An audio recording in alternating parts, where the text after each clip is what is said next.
Picture this. It's the middle of the night in 19th century London.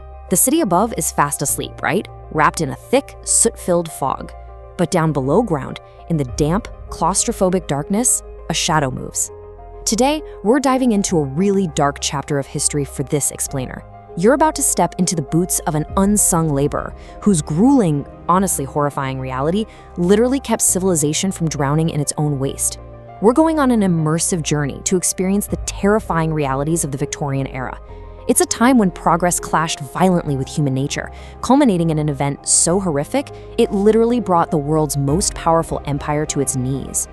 Okay, let's dive into this. I want you to imagine standing in pitch black darkness. You're knee-deep in a 6-foot-deep, brick-lined pit hidden right beneath a crowded tenement house. It's a cesspool. There's zero plumbing. Every single drop of waste from the families living above you has nowhere to go but down, right into this porous, festering chamber. And you have no mask, no modern hazmat gear. You've just got an oiled leather apron, a shovel, and an overpowering stench that just seeps into your very skin. This was the true, hidden cost of a growing city. Section 1. The Midnight Descent. Now, because the overwhelming stench was considered way too disturbing for the daylight hours, your grueling work is done entirely in the shadows. Your nightly reality is basically a terrifying survival checklist. Step 1, you descend into the dark pit. Step 2, you shovel the putrid muck into heavy wooden tubs. And step 3, you pray. You pray you can evade the suffocating methane gas long enough to drag this incredibly heavy cargo out of the basements to waiting carts. Section 2. Hazards of the trade. As a night soil man, you bear a massive social stigma. Society completely relies on you, yet they shun you as a pariah. But honestly, the physical dangers are far, far worse. You're constantly risking infection, asphyxiation, and just the pitch black unknown. Listen to this.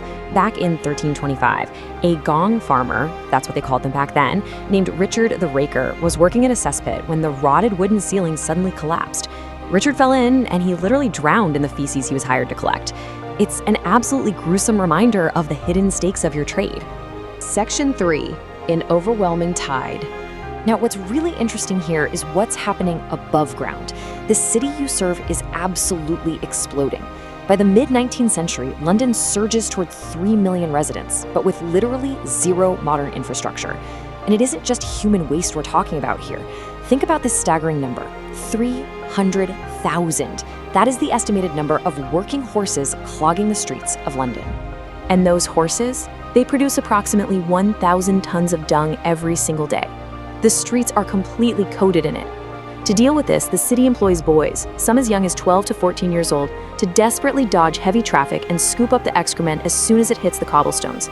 It's just a breathless, relentless battle against an ever-accumulating mountain of filth. And the sheer scale of the filth respects no one, not even royalty. Over at Windsor Castle, the principal residence of Queen Victoria herself, there are 53 overflowing cesspools hidden right beneath the cellars. 53! Even palaces cannot escape the encroaching tide of human and animal waste. The entire system is totally at a breaking point. Section 4.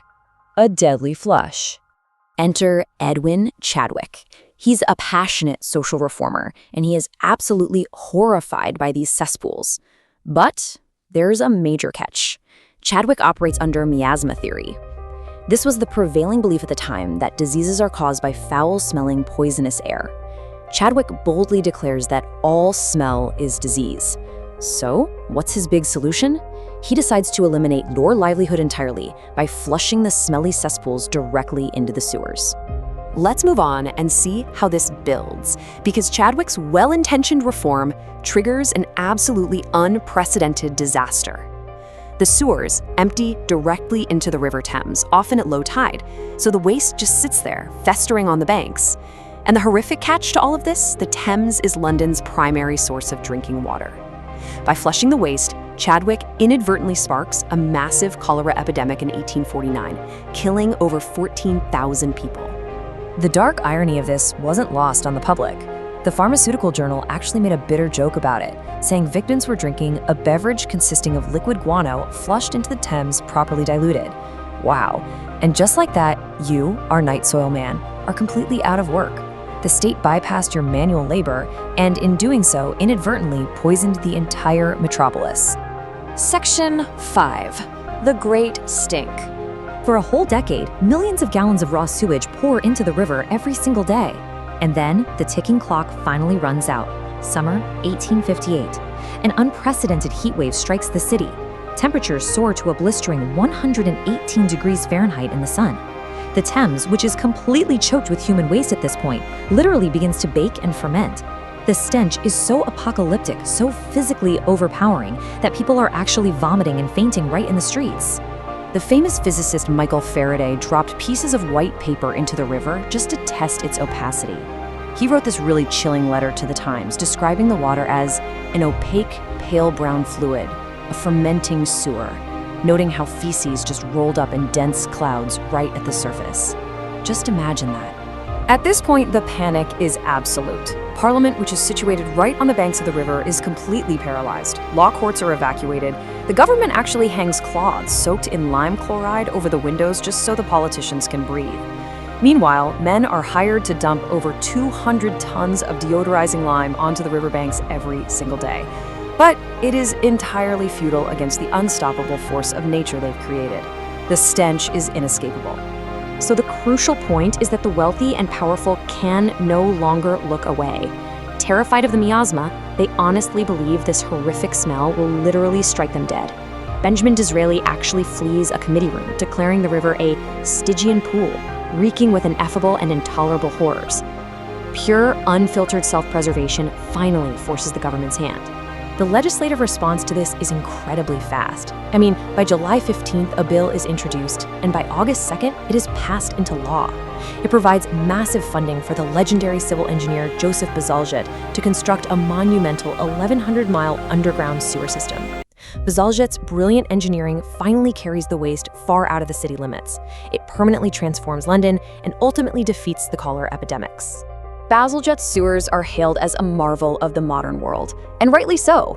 But before the great engineers and the sweeping legislation, there were the night soil men, the marginalized laborers who descended into the pitch black, risking disease and drowning just to manually carry the weight of a growing civilization on their backs. Without their grueling, unsung sacrifice, humanity might never have survived long enough to build the modern sanitation we take for granted today. So the next time you turn on a tap or flush a drain, ask yourself, who truly built the foundations of our world?